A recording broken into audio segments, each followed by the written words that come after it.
Point یہی ہے آپ کا کہ جو آپ نے کہا نا کہ گیو اینڈ ٹیک ہوتی ہے پالیٹکس میں، آپ لوگ گیو تو کر رہے ہیں، ٹیک آپ لوگوں نے کوئی اس طرح سے بہت نہیں کیا. آپ نے صحیح فرمایا کہ کابینہ کی پوزیشنز آپ لوگوں نے نہیں رکھی ہیں، صرف کانسٹیٹیوشنل پوزیشنز ہیں. تو یہ پھر اتنا زیادہ گیو اینڈ ٹیک اور یہ اتنی زیادہ صبر اور برداشت پھر کیوں ہے پیپلز پارٹی کا؟ پاور شیئرنگ فارمولا بھی دیکھیں نہیں طے پیپلز ہو رہا. پارٹی یہ نہیں چاہتی، وہ تو پیپلز ٹیک پارٹی کر یہ رہے نہیں ہیں، وہ چاہتے. ٹیک میں ہیں، آپ لوگ گیو میں ہیں. اچھا ذرا سن لیں بھی جواب. دیکھیں پیپلز پارٹی کا جو موقف ہے، اور یہ ہمارا پرنسپل کا ایشو ہے کہ ہم ملک میں ڈی اسٹیبلائزیشن نہیں چاہتے. ہمیں پتہ ہے کہ خطرات، کیونکہ ہم کافی دفعہ اس قسم کے حالات کو بھگت چکے ہیں. پیپلز پارٹی اگر ریسپانسبلی نہ چلے اور آج کہہ دے کہ چلیں اب چھوڑ دیتے ہیں، حکومت کو گرنے دیں، اگر حکومت گرتی ہے تو اس کے کانسیکوینسز ہوتے ہیں. یا تو ہم الیکشنز کی طرف جائیں، آیا ہم اس وقت انسٹیبلٹی وہ کریٹ کرنا چاہتے ہیں جو اکنامک حالات ہے اس کے صورت میں، یا کوئی اور انڈیموکریٹک راستہ بھی ہو سکتا ہے. تو ہم وہ تو نہیں کرنا چاہتے، لیکن اس پرنسپل کو بچاتے بچاتے ہم پارٹی کو تو نہیں ختم کر دیں گے نا. So there is a limit to which we can go. ہم حکومت کو یہی کہہ رہے تھے، آج بھی سمجھا رہے تھے کہ بابا ہم پازیٹیو طریقے سے آپ سے بات کر رہے ہیں. ہم اگر کوئی اپنی ماضی کی جتنی بھی ہم نے تکلیفیں دیکھی ہیں، اس کی بنیاد پہ ہم نے کچھ کھویا کچھ پایا والے اصول کے تحت کچھ چیزیں سمجھیں کہ یہ بہتر ہے یہ طریقہ. اگر اس کو بھی آپ پازیٹیولی نہیں لیں گے اور نیگیٹیولی کہیں گے کہ جاؤ اپنے ملک میں جا کے کرو، تو ملک تو یہ ہمارا ہے، ایسا صرف کسی ایک پارٹی کا تو نہیں ہے. ٹھیک ہے. تو اس لحاظ سے ہم کہہ رہے ہیں کہ بھئی ہم اسٹیبلائزیشن آف پاکستان چاہتے ہیں، اور اس وجہ سے ہم آپ کے ساتھ کھڑے ہیں، کسی لالچ کے تحت نہیں کھڑے. تو اگر آپ اچھا، وہ بھی نہیں کرنا چاہتے تو پھر ہمیں بھی ری تھنک کرنا پڑے گا نا کہ کیا ٹرمز آف انگیجمنٹ ہے ہماری حکومت کے ساتھ. ٹھیک ہے. اچھا، تو جو رویے کی بات آپ کر رہے ہیں نوید قمر صاحب، تو تارڑ صاحب کی جو آج کی معذرت ہے وہ آپ کو قبول ہے جو مریم نواز صاحبہ کے بیان کے اوپر انہوں نے کی ہے، یا از دیٹ ناٹ انف؟ نہیں، قبول ہے نہ قبول کرنے کی بات نہیں ہے. دیکھیں یہ دس از نا کوئی جذباتی باتیں نہیں ہیں. بات ہے کہ آئندہ آگے چلتے ہوئے عمل کیا ہوگا، ایٹیٹیوڈز کیا رہیں گے، کیا ایک یہ سمجھا جائے گا اس کو جو جیسچر ہم کر رہے ہیں اس کو پازیٹیولی لیا جائے گا یا نہیں لیا جائے گا. اگر پازیٹیولی سیاسی طور پہ اور یہ بات ڈیفینیٹلی فیصلہ صرف اس لیول پہ نہیں ہونا، بلکہ دونوں پارٹی کی لیڈرشپ نے اس چیز کو دیکھنا ہے کہ آیا یہ ایٹیٹیوڈ جو ہیں وہ چینج ہو گئے ہیں یا ہو رہے ہیں. کوئی ہمیں یہ بھی سمجھ میں آتا ہے کہ دیکھیں نا، ہم ایک پولیٹیکل کاسٹ تو ہر وقت پے کر رہا ہوتا ہے، کہ کوئی پارٹی بھی پے کر رہی ہوتی ہے جب ایک فیصلہ جو کہ ضروری نہیں ہے کہ اتنا پاپولر بھی ہو. پنجاب کی پیپلز پارٹی جو ہے وہ کبھی بھی یہ اس چیز کے حق میں نہیں تھی کہ ہم بہت زیادہ مسلم لیگ کے ساتھ جڑے ہوئے نظر آئیں. جی. یہ ہسٹوریکل فیکٹ ہے، لیکن ہم نے پھر بھی فیصلہ کیا کہ نہیں، بہتر ہے کہ ہم اسٹیبلٹی لائیں اور اس حکومت کو باہر سے بیٹھ کے سپورٹ کریں. ٹھیک ہے. لیکن there is a limit to everything. ٹھیک ہے. تو پھر جب ہم یہ کہتے ہیں کہ there is a limit to everything, اور پھر ہم پیچھے کا بھی سارا یہ پچھلے 1 سال 1.5 کا ریکارڈ دیکھتے ہیں کہ پیپلز پارٹی اور نون لیگ کے درمیان کس قسم کی ایکویشن تھی. اسحاق ڈار صاحب کے ساتھ کی سربراہی میں کمیٹی بنی تھی، وہ بیٹھتے تھے آپ لوگ ان کے ساتھ، وہ لوگ آپ کے ساتھ، کوشش ہوتی رہی کہ بھئی اس کو آگے لے کر چلیں، معاملے کو حل کریں. لیکن پھر جب دوسری طرف ہم دیکھتے ہیں تو وہاں سے یہ بات آتی ہے کہ میرا پانی اور میرا پیسہ. تو پھر تو آپ لوگوں کے پاس بھی یہ کاؤنٹر نیریٹو ہے کہ آپ لوگ بھی یہ کہہ سکیں کہ بھائی پھر میرا ووٹ اور میری مرضی، پھر ہم اپنے ووٹ کا فیصلہ پھر اپنے حساب سے کریں گے. ایسا نہیں ہونا چاہیے؟ جی بالکل، لیکن یہ سوچ سمجھ کے فیصلہ ہوگا، ایسے رسپانسبلی نہیں ہوگا. ٹھیک ہے. ٹھیک ہے. اور شہباز شریف صاحب جب واپس آئیں گے اب اب یہ طے ہے کہ آپ لوگ ان سے ملاقات کر کے سارا کچھ ان کے سامنے رکھیں گے کہ بھئی اب یہ ہمارے تحفظات ہیں اور اس کا بارے میں بتائیں کہ آپ نے اس کو کیسے سالو کرنا ہے سارے مسئلے کو؟ نہیں، میرا خیال ہے کہ اس سے پہلے ہی ہم کوشش کریں گے کل کے دن میں جو آپ کمیٹی کی بات کر رہے ہیں اس کی ایک میٹنگ ہو جائے، اور ایشوز جو ہیں ان کے آنے سے پہلے ہی کچھ ایک ڈائلاگ میں چلے جائیں، تاکہ فوراً کوئی کریکشن، کورس کریکشن جو ہے وہ ہمیں نظر آئے. ٹھیک ہے، یعنی کہ ڈار صاحب کے ساتھ آپ لوگ مذاکرات کرنا چاہیں گے؟ کوشش کریں گے کہ کسی پازیٹیو طریقے سے اس چیز کو حل کیا جائے. ٹھیک ہے. اچھا، اب ایک اور چیز بھی تھی نوید قمر صاحب، اور پچھلے کچھ دنوں میں ہم نے دیکھا کہ بڑی بڑی پولیٹیکل ڈیولپمنٹس ہوئی ہیں، جیو پولیٹیکل نوعیت کی ڈیولپمنٹس بھی ہوئی ہیں. پاکستان نے اس میں رول پلے کیا. ایک سعودی پاک ڈیفنس پیکٹ سامنے آیا، اس کے اوپر پیپلز پارٹی کا ایک رد عمل آیا، اور ہم نے کچھ آپ لوگوں کے ترجمانوں کے بیانات سنے. انہوں نے کہا کہ پیپلز پارٹی کو اعتماد میں نہیں لیا ہوا تھا. اس کے بعد پھر ظاہر ہے ہم نے دیکھا کہ پارلیمنٹ کا اجلاس بلایا گیا اور اس میں یہ سارا معاملہ لے کے جانے کا فیصلہ ہوا. اس کے بعد پھر اسرائیل کے اوپر وزیر اعظم شہباز شریف کی ایک بڑی کلیئر پوزیشن آ گئی امریکہ کے حوالے سے، اور ٹرمپ کے بیانات آ گئے کہ ہمارے تو بھائی پاکستان جو ہے وہ اس ساری چیز کے اوپر آن بورڈ ہے. اس کے اوپر پیپلز پارٹی کا کیا ٹیک ہے اسرائیل کے اوپر؟ دیکھیں، پہلی چیز تو یہ کہ کون نہیں چاہتا کہ غزہ میں جو ہے وہ یہ جو جینوسائیڈ چل رہا ہے، جو بچوں کو اور بے گناہ شہریوں کو قتل عام ہو رہا ہے، وہ بند ہو. وہ تو ہم میں سے ہر ایک چاہے گا کہ یہ سیز فائر ہو. اب ظاہر ہے کہ جو ڈیٹیلز آئیں گے تو اسی سے پتہ چلے گا کہ کیا کھویا کیا پایا. ہم ایکسپیکٹ کرتے ہیں کہ وزیر اعظم صاحب جو ہیں وہ آتے ہی قوم کو بھی اعتماد میں لیں گے اور الائز کو بھی اعتماد میں لیں گے. اس سے پہلے جو ہمارے ڈی پی ایم اور فارن منسٹر جو سارے اس پروسیس کا حصہ رہے ہیں، وہ دونوں معاہدوں پہ جو ہے وہ اس پروسیس کو شروع کر دیں گے. تو بلا وجہ تنقید کرنے کی بات نہیں، کیونکہ ان پرنسپل کسی کو بھی اعتراض میں نہیں ہے. تنقید نہیں، میں نے اس وجہ سے بھی نہیں پوچھا. میں صرف یہ پوچھنا چاہ رہی ہوں کہ پیپلز پارٹی کو اعتماد میں لیا گیا، آن بورڈ لیا گیا ان دونوں فیصلوں ہم کے ایکسپیکٹ اوپر؟ کر رہے ہیں کہ آن بورڈ لیا جائے گا، کیونکہ یہ ظاہر ہے کہ اس سارا ٹور کر کے جب واپس ہی آتے ہیں اس کے بعد ہی کوئی پراپر ڈائیلاگ یا بریفنگ ہو سکے گی. ٹھیک ہے، تو یعنی کہ پھر ٹرمپ کے فیصلے کو انڈورس کرنا اپنی ٹویٹ سے، اور ٹرمپ کا اپنی تقریر میں ان کا نام لے کر، پاکستان کا نام لے کر کہہ دینا کہ پاکستان حمایت کر رہا ہے، یہ تو پھر بڑا پری میچور نہیں ہو گیا؟ ان کو واپس آ کے یہ اعلان نہیں کرنا چاہیے تھا آپ کے خیال میں؟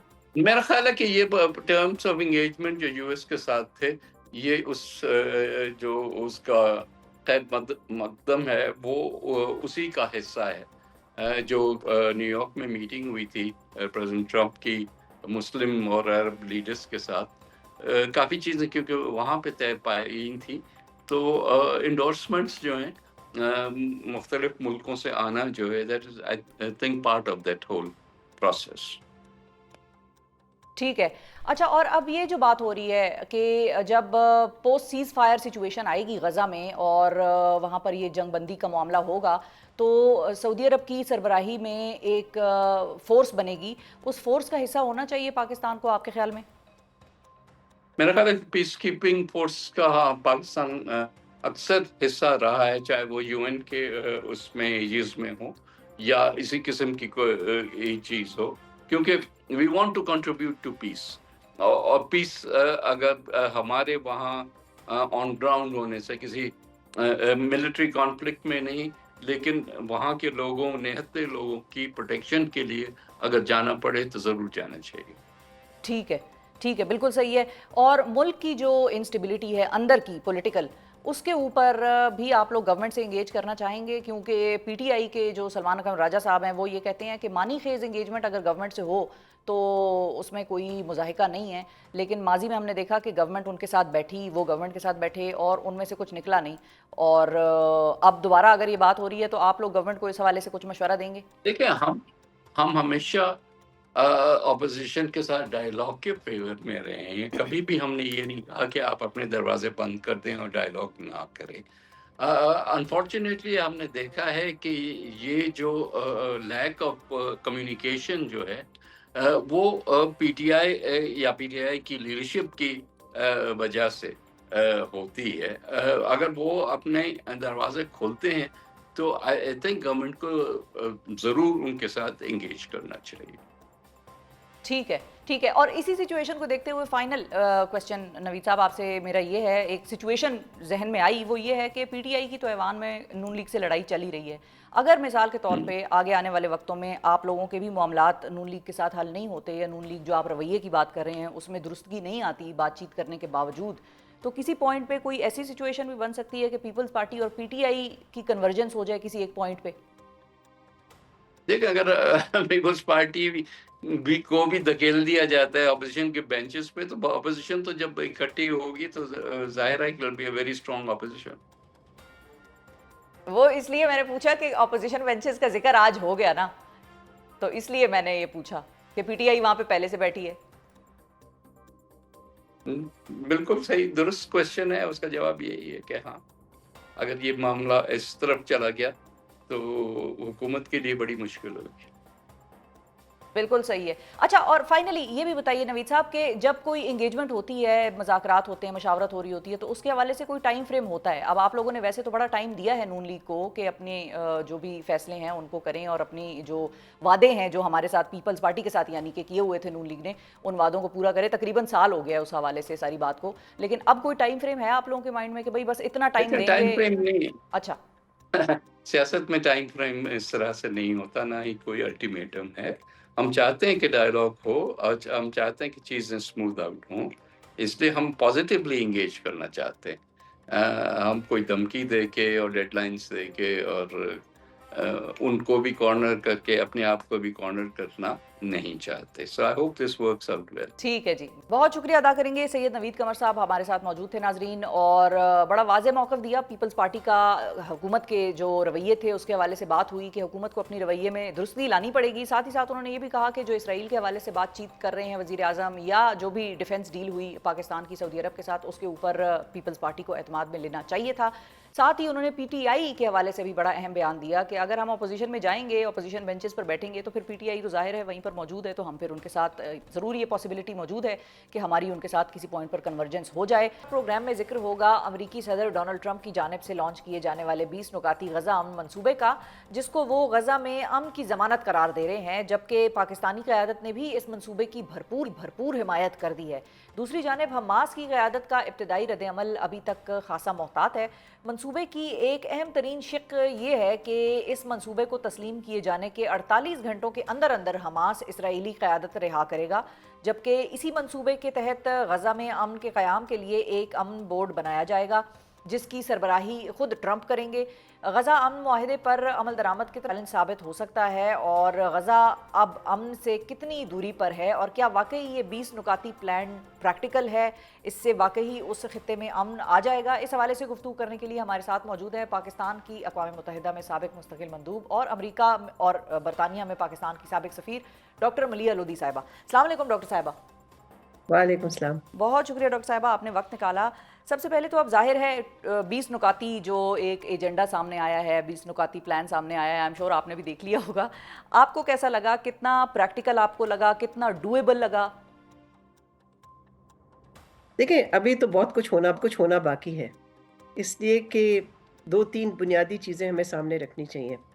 اس پلان سے امن کی کوئی نہیں ہے، اس لیے کہ لگتا یہ ہے کہ اس پلان کے بعد مذاکرات جو ہیں وہ اہم ہوں گے.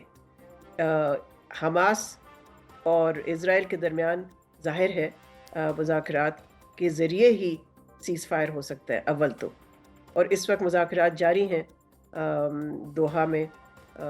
میں سمجھتی ہوں کہ ان کی قطر کی حکومت اور حماس کے درمیان اور ابھی حماس کا ریاکشن نہیں آیا. دوسری بنیادی چیز جو میری سمجھ میں آئی ہے، اس پلان سے فلسطینی انٹرسٹ جو ہیں وہ پروٹیکٹ نہیں ہوتے، اور اس میں تفصیل میں بعد میں جاؤں گی. اور پھر میں سمجھتی ہوں کہ تیسری چیز جو سامنے رکھنی چاہیے وہ یہ ہے کہ ابھی جب تک حماس کی رضامندی نہیں ہوتی تو یہ پلان آگے چل نہیں سکتا.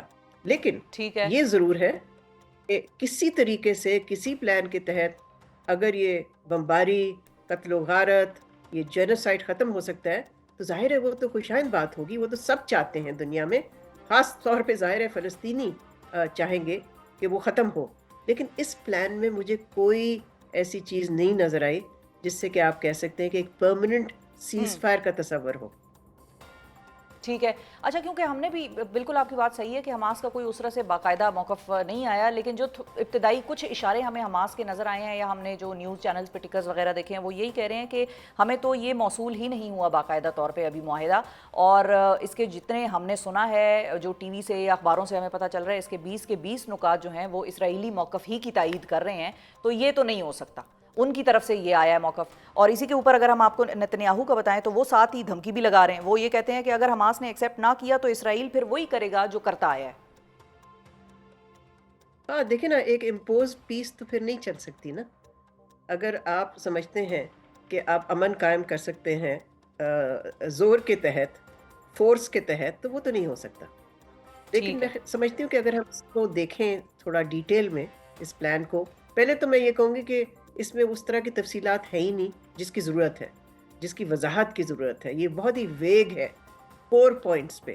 مثال کے طور پہ کوئی ٹائم لائن یا ٹائم ٹیبل نہیں ہے کہ اسرائیل کا وڈرول کب شروع ہوگا، کیسے ہوگا، اور آیا پورے غازہ سے ہوگا یا کچھ حصوں سے ہوگا.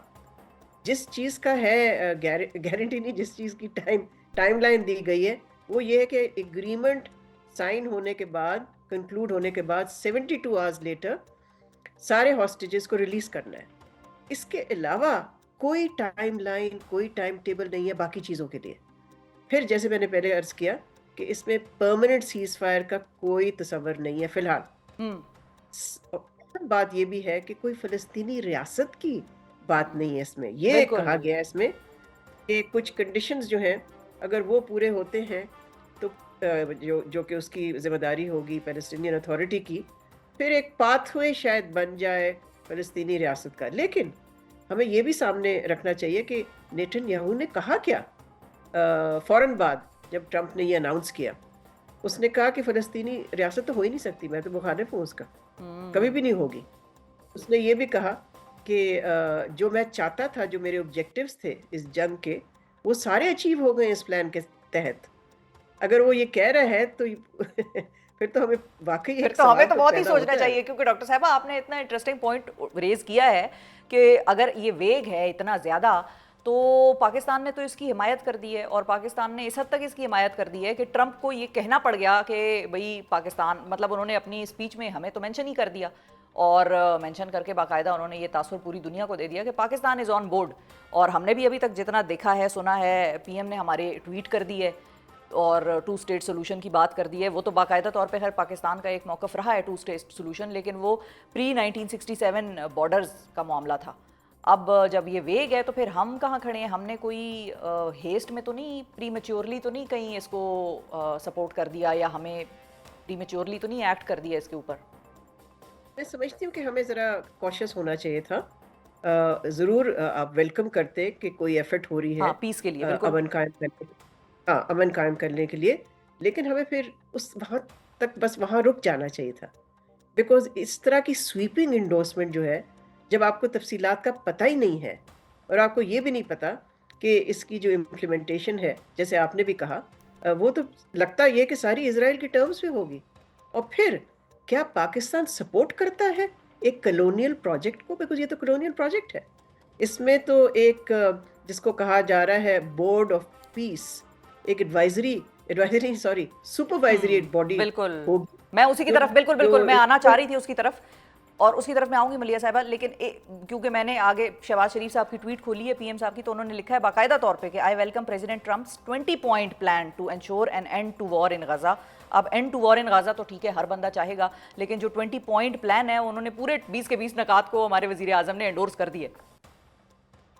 ہاں میرا خیال ہے اس پہ caution would have been a better response. اچھا، اور کیا آپ کو لگتا ہے کہ اس کے اوپر سارے ہماری 20 پوائنٹس پہ تو ہم ایگری بھی نہیں کریں گے. آئی ڈونٹ تھنک ہم ایگری کریں گے سارے 20 پوائنٹس. ہاں، اس لیے کہ کچھ اتنے زیادہ ویگ ہیں کہ اس کو انڈورس کر کے فائدہ کیا ہوگا جب آپ کو پتہ ہی نہیں ہے کہ اس کے اندر ہے کیا.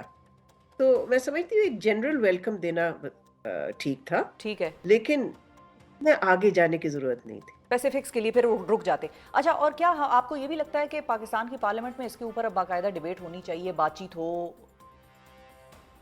جی بالکل ہونی چاہیے. میں ابھی ایک اور ٹی وی پروگرام پہ تھی جہاں ایک فارمر بیوروکریٹ نے کہا، جو کہ فارن پالیسی، فارن آفس سے تعلق رکھتے تھے، انہوں نے کہا جی اتنے سینسٹیو چیزوں پہ کیوں ڈیبیٹ ہو جی.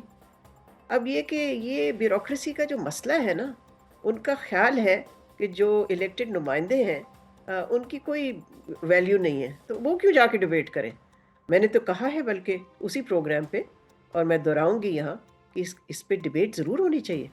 دیکھیں ہم سب کا حق ہے کہ ہم اس کو ایگزامن کریں اور پھر تنقید اگر ضرورت ہے تو تنقید کریں گے، جہاں اچھی چیزیں ہیں اس کو آپ ضرور اپریشیٹ کریں.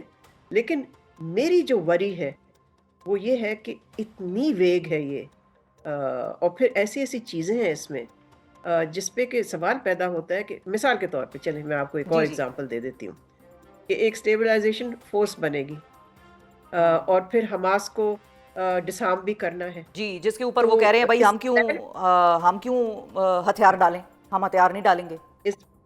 اس پلان کے تحت مسلمان ملکوں اور عرب ملکوں کو ذمہ داری دے دی گئی ہے کہ آپ حماس کو ڈسارم کریں، اس لیے کہ اسٹیبلائزیشن فورس جس کو کہا جا رہا ہے، پیس کیپرز جو بھی لفظ آپ استعمال کرنا چاہیں، تو اس کی بنیادی جو رسپانسبلٹی ہوگی سب سے پہلے would be to disarm, because اس میں کہا گیا ہے نا کہ کوئی گروپ اس طرح کا نہیں ہم چھوڑیں گے، ملیٹنٹ گروپ وغیرہ. بالکل. تو یہ بھی بہت ہی ایک میں سمجھتی ہوں کہ خطرناک چیز ہے. اور اس میں پاکستان کہ کا رول ہو اگر، تو وہ کیسا آپ کو لگے گا؟ جی میں سمجھتی ہوں کہ پاکستان کو بہت سوچ بچار کرنی چاہیے کہ اگر پاکستان سے ریکویسٹ کی گئی ہے یا کی جائے گی کہ پاکستان اپنی فوجیں بھیجے، تو میں سمجھتی ہوں میں تو اس کی مخالف ہوگی. اچھا، اور آپ اس اس کی کی بہت مخالف. ساری وجہ ہے. اس کی وجہ یہ ہے کہ پاکستان کہیں انوٹنگلی ایک کمپلسٹ نہ ہو جائے ان این اسرائیلی آکوپیشن، ایک ایکسیسری نہ بن جائے of an Israeli occupation. Because دیکھیں اور پھر آپ کا کام کیا ہوگا کہ اگر فلسطینی جو غازہ میں ہے ان کو سپریس کرنا ہوگا. ہمارا کام، ہمارا نہیں، یعنی کہ اسٹیبلائزیشن فورس کا. تو اس لیے میں سمجھتی ہوں کہ اس کو بہت سوچ سمجھ کے اس پہ فیصلہ کرنا چاہیے. ٹھیک ہے یہ فیصلہ کرنے کا حق تو ظاہر ہے حکومت کے پاس ہے، لیکن they must be very careful on this. ٹھیک ہے. اچھا، اور فائنلی ڈاکٹر صاحبہ یہ بھی بتا دیں کہ جو امن بورڈ بنا ہے اب، غزہ امن بورڈ، اس کا سربراہ ہوں گے ٹرمپ صاحب، اور ٹونی بلیئر صاحب بھی اس میں شامل ہوں گے. یہ آپ کو کوئی اچھا اومن لگ رہا ہے، اچھا شگون لگ رہا ہے؟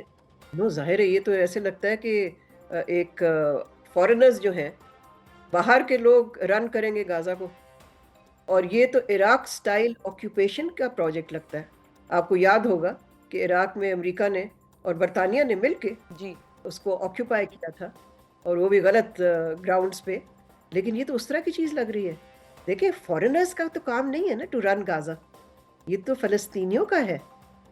تو یہ تو کلونیل پروجیکٹ ہے، اس کو تو میں کلونیل پروجیکٹ کہتی ہوں. بالکل صحیح ہے. بہت شکریہ ادا کریں گے ڈاکٹر ملیحہ لودھی صاحبہ. ناظرین ہمارے ساتھ موجود تھیں اور ان کے مطابق یہ ایک کلونیل پروجیکٹ ہے، اور جو 20 نکات ہیں یہ بہت زیادہ ویگ ہیں، ان میں کلیئرٹی کی بڑی کمی ہے، اور پاکستان کو بھی اسی حساب سے رسپونڈ کرنا چاہیے تھا یا ریئیکٹ کرنا چاہیے تھا. بہت آگے نہیں جانا چاہیے. ہاں پارلیمنٹ میں ڈیبیٹ اس کے اوپر ہونی چاہیے، لازمی طور پر پارلیمنٹ کو اعتماد میں لیا جانا چاہیے. بات ہو، عوام سنیں، عوام کے نمائندے اس پر بات کریں، اپنا موقف دیں.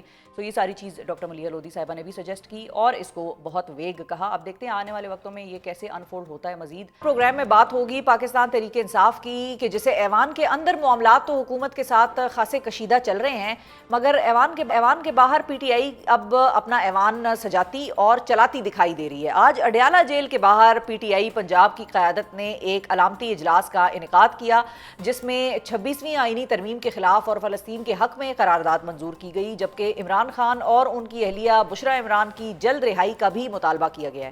اسی اجلاس کے دوران میاں اعجاز شفیع کو اس علامتی پنجاب اسمبلی کا اسپیکر منتخب کیا گیا، جبکہ معین قریشی کو اپوزیشن لیڈر مقرر کیا گیا ہے. پی ٹی آئی کو پنجاب اسمبلی اڈیالہ جیل کے باہر کیوں لگانا پڑی اور اب آگے کا کیا لائے عمل ہوگا، اس پر بات کرنے کے لیے ہمارے ساتھ موجود ہیں تحریک انصاف کے رکن پنجاب اسمبلی اور آج ہونے والے پنجاب اسمبلی کے علامتی اڈیالہ اجلاس کے اسپیکر میاں اعجاز شفیع صاحب. السلام علیکم میاں صاحب. جی وعلیکم السلام. جی تھینک یو جی، بہت شکریہ آپ نے وقت نکالا. سب سے پہلے تو یہ بتائیے کہ آپ لوگوں کا دل بھر گیا ہے کیا اصلی پنجاب اسمبلی سے، جو آپ لوگوں کو اڈیالہ کے باہر اپنی اسمبلی منعقد کرنا پڑی، اور اس بیسیکلی علامتی اجلاس کو منعقد کرنے کی وجہ کیا تھی؟ جی اس طرح بہت شکریہ. جی اس طرح نہیں ہے، جو ہماری اسمبلی ہے نا جی پنجاب اسمبلی، وہ فارم 47 کی اسمبلی ہے. چیف منسٹر صاحب ابھی ٹک ٹاکر چیف منسٹر ہیں. اچھا، ہم اپنی آواز وہاں بھی بلند کر رہے ہیں، لیکن بہت سارے ایسے ایشوز ہیں جو وہاں ہماری سنوائی نہیں ہوتی. ہم کیونکہ عوامی پارٹی ہے، یہ پاکستان کی سب سے لارجسٹ پارٹی ہے، جس کو عمران خان قیدی نمبر 804 کر رہے ہیں.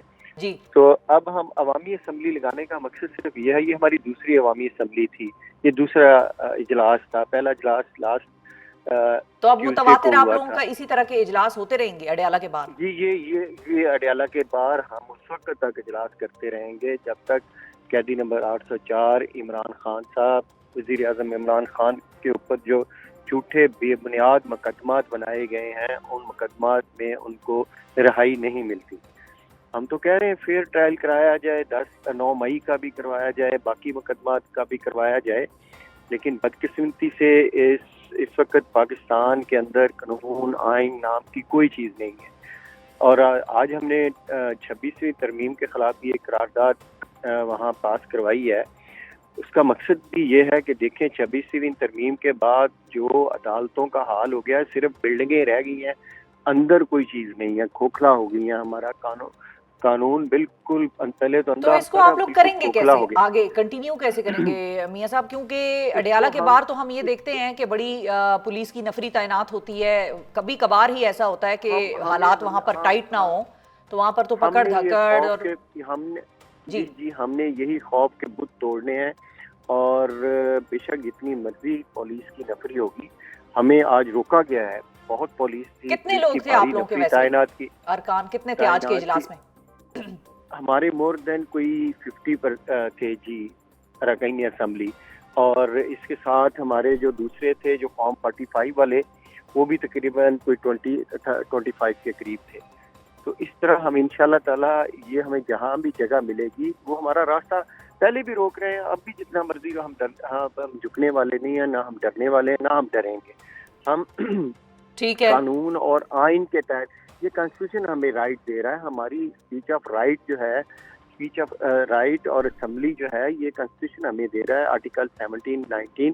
تو اس کے مطابق ہم قانون اور آئین کے تحت یہ سارا کر رہے ہیں. ہم کوئی غیر آئینی غیر پارلیمانی کام نہیں کر رہے. اچھا، اب اگلا اجلاس آپ کب بلانے کا ارادہ رکھتے ہیں اور اس کا ایجنڈا کیا ہوگا؟ نہیں رکھتے نہیں، بلکہ اجلاس ملتوی کیا گیا ہے 7 اکتوبر 2025 بروز منگل دوپہر 2 بجے تک. اچھا ٹھیک ہے. اور اجلاس کا وہ کیا ہوگا ایجنڈا؟ اس کا ایجنڈا، آج کا ایجنڈا آپ نے پڑھا، آپ نے بتایا ساری جو ہماری قراردادیں تھیں. بالکل. اگلے اجلاس میں بھی جو عوامی مسائل کے ایشو ہوں گے، جو ہماری پارٹی کے ساتھ جو زیادتیاں ہو رہی ہیں، جو عمران خان صاحب کے ساتھ ہو رہی ہیں day to day daily basis پہ، اور جو ہمارا کسان پرسان حال ہے، جو ہماری اکانومی ایگریکلچر اکانومی ہے، اس میں وہ تباہ و برباد ہو گیا. یہ سیلاب کی تباہ کاریاں ہیں. دیکھیں آج تک اس ٹائم تک آپ چیف منسٹر پنجاب سے پوچھیں کہ جی کتنی کراپس ڈیمیج ہوئی ہے، کتنے لوگ مرے ہیں، کتنے پکے مکان ڈیمیج ہوئے ہیں، کتنے کچے مکان، وہ آپ کو جواب ملے گا جی ہم سروے کر رہے ہیں، ہم 10 لاکھ روپے پکے مکان والے کو دیں گے، کچے والے کو 5 لاکھ دیں گے.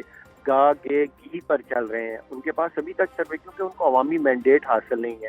اس لیے 15 دن ہو گئے ہیں ابھی تک. وہ ساری چیف منسٹر گئی ہے تو وہ اپنی صرف ٹک ٹاک بنا کے آئی ہیں، اگر ان کے منسٹر گئے ہیں تو وہ کر کے آئیں. ہمیں جانے سے روک دیا گیا. آپ نے دیکھا ہوگا کہ ایک نوٹیفیکیشن نکالا تھا پنجاب گورنمنٹ نے کہ کوئی بھی پرائیویٹ بندہ، ہمیں وہاں رسائی تک نہیں دی گئی کہ ہم لوگ جا کر پی ٹی آئی جا کر ان لوگوں کی مدد کر سکے یا ان کو کوئی فوڈ آئٹم یا دوسری ان کو ہیلپ آؤٹ کر سکے. لیکن اس کے باوجود جتنا بھی روکا گیا ہے ہم لوگ گئے ہیں، ہماری ٹیمیں، ہماری پارلیمانی پارٹی کے لوگ گئے ہیں، ہمارے کسان ونگ کے لوگ گئے ہیں، ہمارے ایم پی ایز گئے ہیں، ان جگہوں پہ گئے ہیں. ہمارے پاس پورا ڈیٹا ہے. اگر یہ جب ان کی فارم 47 کی حکومت کا اجلاس یہ بلائیں گے اور اس اجلاس میں بھی ہم ان کو بتائیں گے کہ یہ جگہ پر ہم گئے ہیں، اور ان سے پوچھیں گے کہ جی آپ لوگ یہ ساری فوج ظفر موج جو ان کی تھی کیبنٹ تھی. اچھا یہ بتائیے اعجاز صاحب، یہ بتائیے کہ پنجاب میں ہم نے دیکھا پشاور میں کہ ایک ابھی بڑا جلسہ ہوا، قیادت وہاں پر متحرک ہوئی، وہاں پر ورکر نکلا. پنجاب میں پارٹی کہاں پر ہے؟ پنجاب میں بڑی خاموشی سی نظر آتی ہے، ایسا لگتا ہے پی ٹی آئی غائب ہی ہو گئی ہے یا گم ہو گئی ہے بالکل. پارٹی کیا غائب ہو گئی ہے جی؟ پارٹی بتائیے گا. فار گاڈ سے جتنا فیکٹری پنجاب اسمبلی، میرا خیال آپ اسلام آباد میں ہیں، شاید آپ کے پاس پنجاب اسمبلی کی وہ نہیں پہنچ رہی ہوتی ساری ریکارڈنگ یا نہیں. اسمبلی کی بات نہیں کر رہی میں، میں احتجاج کی بات کر رہی ہوں. اسمبلی میں تو ہم دیکھتے رہتے ہیں, وہ تو اسمبلی آپ لوگوں نے وہاں نہیں لگائی, شور شرابہ وہ ہم سب کور کرتے ہیں, پروگرام میں بھی ہم نے. شور شرابہ نہیں, میرٹ کی بات کرتے ہیں ہم, پارلیمنٹ نہیں بات کرتے ہیں ہم, شور شرابہ نہیں کرتے. نہیں, احتجاج شور شرابے سے ہی ہوتا ہے نا, احتجاج تو ہوتا ہے نا میاں صاحب, اب اسی طرح ہوتا ہے. اور کیا میں آ رہا ہوں. ابھی آپ نے دیکھا ہوگا, اگر آپ نے کور کیا ہے ہمارا پشاور کا جلسہ, تو پنجاب کی ایک بہت واضح قسم کی نمائندگی تھی وہاں, ٹھیک ہے. آج پنجاب کے وہ صحیح ہے, پنجاب میں کہاں ہیں لوگ, یہ سوال ہے. جلسے میں دیکھا نا, جی میں نے دیکھا, بالکل بات یہ دیکھا. ہے کہ ابھی پنجاب کے لوگ آئے تھے کے پی جلسے کی میں بات کر رہا ہوں, پنجاب کے کتنے لوگ آئے تھے. اچھا, جو دوسری احتجاج کی بات کر رہی ہیں نا جی, پنجاب میں تو ہمیں 2 بندوں کو اکٹھا نہیں کھڑا ہونے دیتے, اسے 144 کر دیتے ہیں, یا اس کے اوپر آپ وہ کر دیتے ہیں 780 لگاتے تھے. جو مریم نواز کے مریم صفدر ہے, اس کو کہنا چاہ رہا ہوں کہ آج پورے پنجاب میں کوئی ڈسٹرکٹ, میں آپ کو اوپن کہہ رہا ہوں, کسی ڈسٹرکٹ میں ہمیں الاؤ کر دے کہ ڈسٹرکٹ ایڈمنسٹریشن اور پولیس ان کی جو ایک گنڈا فورس رکھی ہوئی ہے, ٹھیک ہے, بس صحیح ہے, ٹھیک ہمارے ہے, یعنی بچوں کو تنگ نہیں کرے گی. کس طرح ہمارے ورکرز کے کارکنوں کے اوپر گھروں میں چار دیواری کا تقدس کو مال کیا جاتا ہے, ان کو بے گناہ مقدمات میں ایف آئی آریں دی جاتی ہیں, ان کو ہنسایا جاتا ہے, ہمارے اوپر بے شمار ایف آئی آرز ہیں. میں نے تو آپ کو کہا کہ کسی بھی ڈسٹرکٹ کا آپ الاؤ کروا دیں کہ جی اس ڈسٹرکٹ میں پی ٹی آئی اپنا جلسہ کر لے, ہمارا قائد بھی کوئی نہیں آئے گا. بس سوال وہی ہے نا کہ الاؤ وہ نہیں کریں ہم گے, صرف لوکل اس ضلع کی لوکل, کیوں ہمارا رائٹ نہیں, ہم ڈیموکریسی آپ کی بات بالکل صحیح ہے, لیکن الاؤ کرنے کا معاملہ جو ہے وہ نہیں ہو سکے گا اس وقت تک. آپ کو بھی پتہ ہے, آپ کو بھی پتہ ہے کہ وجوہات کیا ہیں, اور ہم بھی جانتے ہیں کہ وجوہات کیا ہیں. جب تک معاملات سیاسی طور پہ حل نہیں ہوں گے تب تک پنجاب میں پی ٹی آئی جو ہے وہ ایسے ہی رہے گی جیسے ہے. پوچھنے کا مقصد اس لیے تھا کہ ورکر یہ سوال پوچھتا ہے کہ پنجاب میں لیڈرشپ کیوں سامنے نظر نہیں آتی, اس لیے ہم نے بھی یہ سوال کیا. پشاور کا جلسہ بہرحال ہم نے دیکھا, اور وہاں پر جو بھی قیادت تھی, جو بھی ورکر تھے, وہ سب پاکستان جانتا ہے. اس کے حوالے سے بہت شکریہ ادا کریں گے میاں اعجاز شفیع صاحب. ناظرین ہمارے ساتھ موجود تھے آج کے پروگرام سے. ناظرین مجھے دیجیے اجازت, اپنا بہت خیال رکھیے, ہمیں اور پاکستان کو دعاؤں میں یاد رکھیے. اللہ حافظ.